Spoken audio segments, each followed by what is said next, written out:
Hi, Stuff You Should Know listeners. It's Batya from Stuff You Should Know. We've had a lot of requests to put our podcast on video. And since we didn't have a camera there at the time, we decided that what we could do is upload our podcast onto video and put it onto YouTube. So this is the intro for that.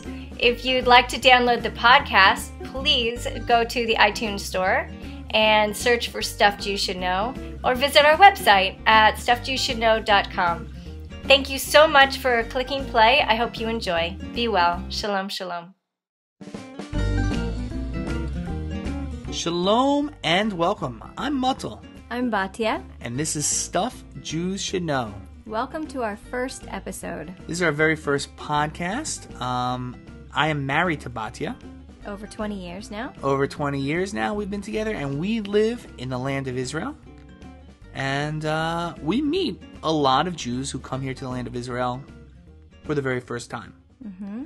And we have this great opportunity where we talk to people about Judaism, and we talk to them while they're experiencing this, maybe the most Jewish experience they've ever had. Right. Usually on Birthright trips. Birthright Taglit, who brings so many people here to the land of Israel. And we hear often the same thing. We talk about Judaism, and people say, I should know that. I should know that. There's this whole bunch of stuff that Jews feel they should know. So we came up with this idea for the podcast called Stuff Jews Should Know. And this is our very first podcast, and we were trying to think of a place to start. Where do you start on something like this? There's so much stuff Jews should know. Right. So what do you think a good place to start would be, Batya? With the basics. What is Judaism? What is Judaism? That's a great place to start. I think a lot of people are very confused with that. I don't know. What do you think most people would say? I think most people would say Judaism is a religion. I agree with you. You know, I think most people would say, and I've had a lot of people say that, and people quite often say, yeah, you're Jewish, you're a religion, or they'll say, like, I'm not so religious, so I'm not as Jewish as you. But let me give you the quick answer to that. The quick answer to is Judaism a religion is no. But it's also yes. How's that for a Jewish answer? Pretty good. Pretty good, right? Very Jewish. Right. Judaism cannot solely be defined as a religion because there is no belief system or adherence to practice or ritual that would define someone as Jewish. You know, Batya, there are Jews that are complete atheists. Right, sure. And they're considered, nonetheless, just as Jewish as the chief rabbi of Israel. Mm-hmm. Could you imagine, like, a Catholic who didn't believe in Jesus to say he's as Catholic as the Pope? Right? It would never happen. So not only is Judaism not based on religious belief system, but get this.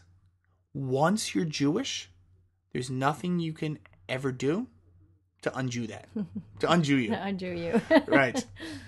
There is no such thing as no longer Jewish. Once you're in, you're stuck. You're in. And you're always Jewish. Once a Jew, always a Jew. A Jew is a Jew is a Jew.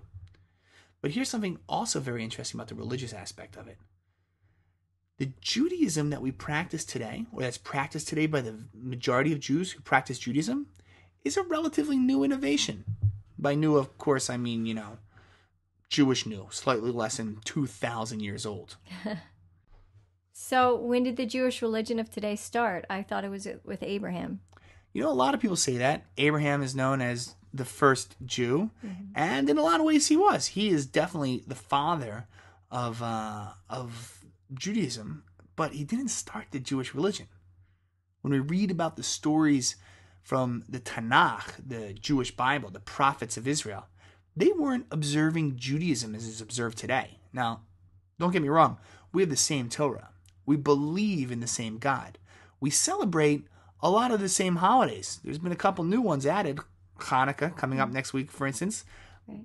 But the daily practice and ritual has changed radically. How? So, it all changed about 2,000 years ago, really 1,900 years ago, in the first century of the Common Era.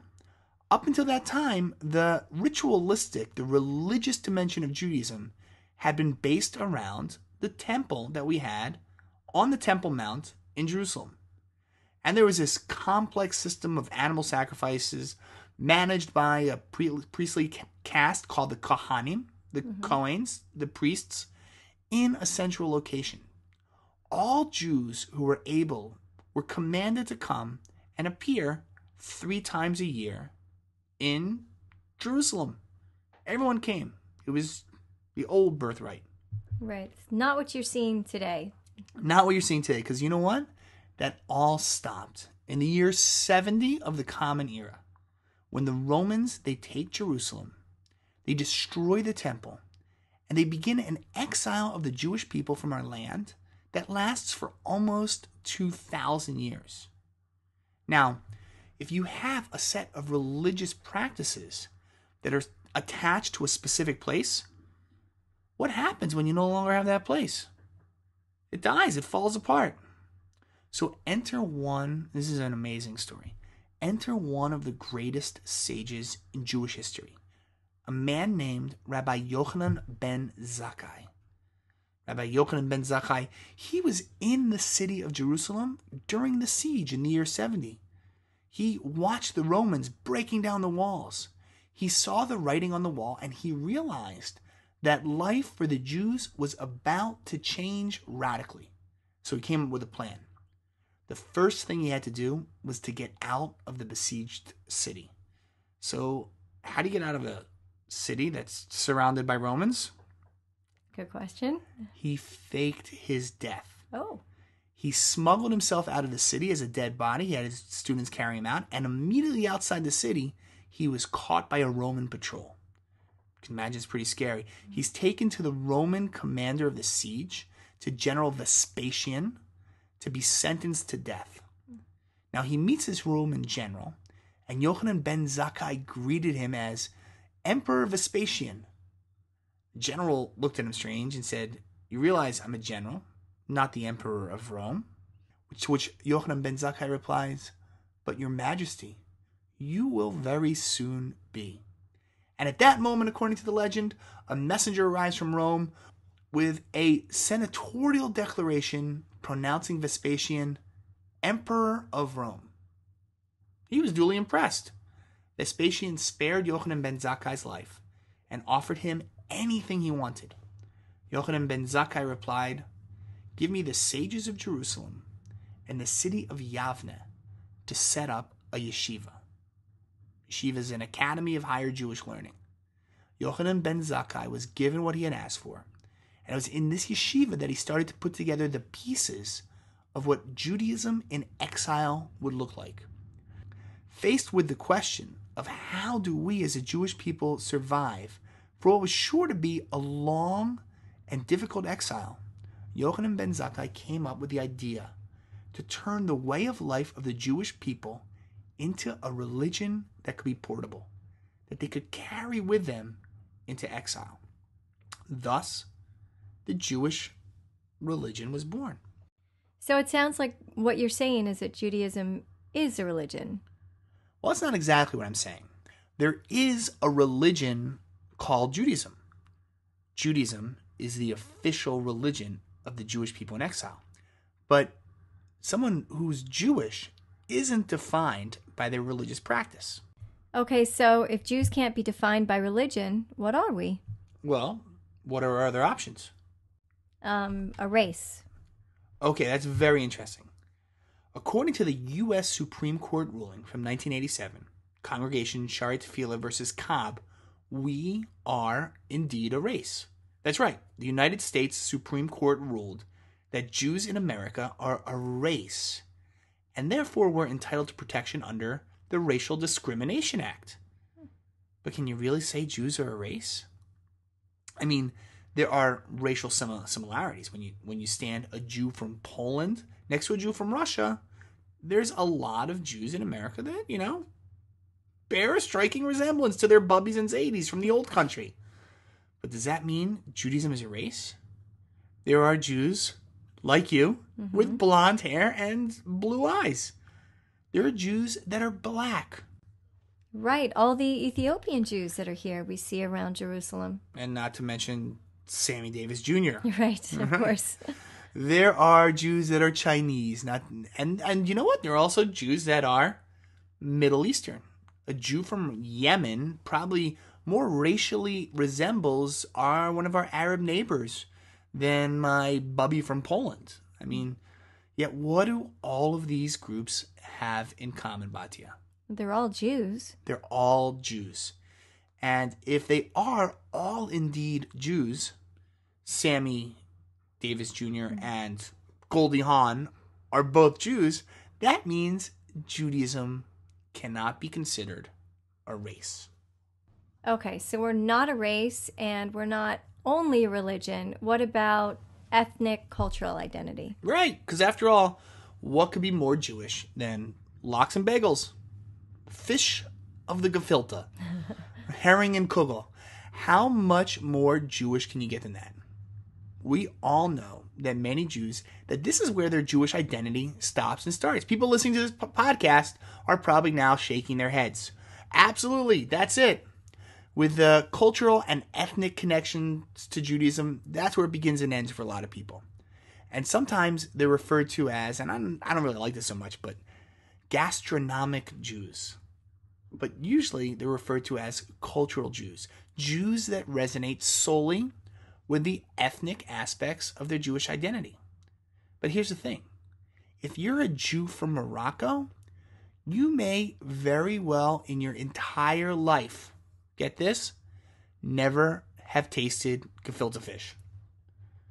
But you look forward all year to eating mofleta at the Mimona celebration after Passover. Which I've never heard of. They used to have, when we lived in Nachlot, they used to have it every year. How many Jews, but you're not alone not hearing of that, how many Jews from Manhattan's Upper East Side have never even heard of mofleta?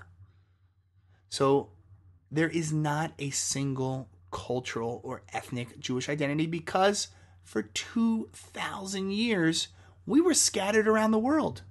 And the Jewish people absorbed much of their cultural identity from the surrounding cultures.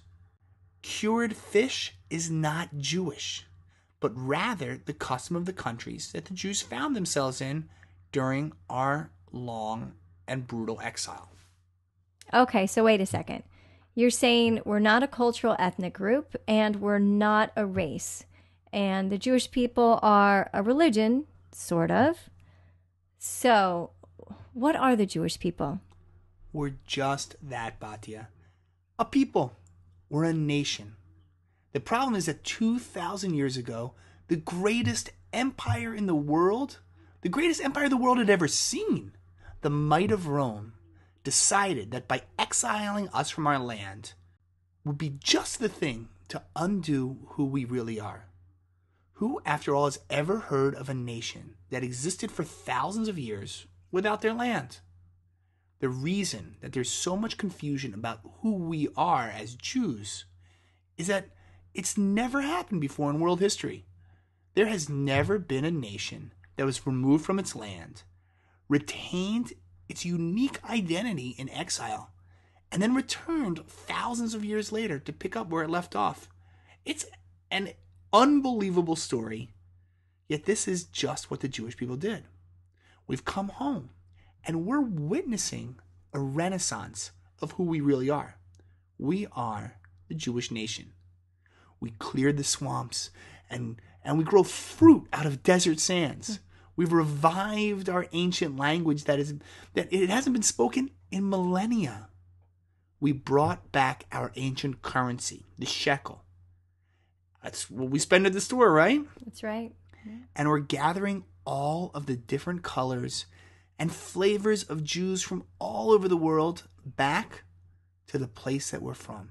Israel's the only place in the world where you could eat gefilte fish and kugel and your last meal of Passover and then go out at night for mofleta, where Ethiopian Jews, Indian Jews, Chinese Jews join with fur-hatted Hasidim from Poland to pray together at the Western Wall. It's a beautiful sight. It's a beautiful sight. More than anything else, and we're seeing that now for the first time in thousands of years, we're a nation. A nation that was scattered to the four corners of the world, and today is coming home. This was a lot of fun. It was, right? Yeah. So everybody, thanks for joining us. And if you have questions that you would like us to talk about, stuff you feel as a Jew, you should know. Give us a. How do they get in touch with us? Send us an email at podcasts@stuffjewshouldknow.com. Any feedback you have, and again, anything you want to know, or if you just want to say hi to us, right? Drop us an email, podcast@stuffjewshouldknow. We'd love to hear from you. This has been Mottle and Batya from Israel. Shalom.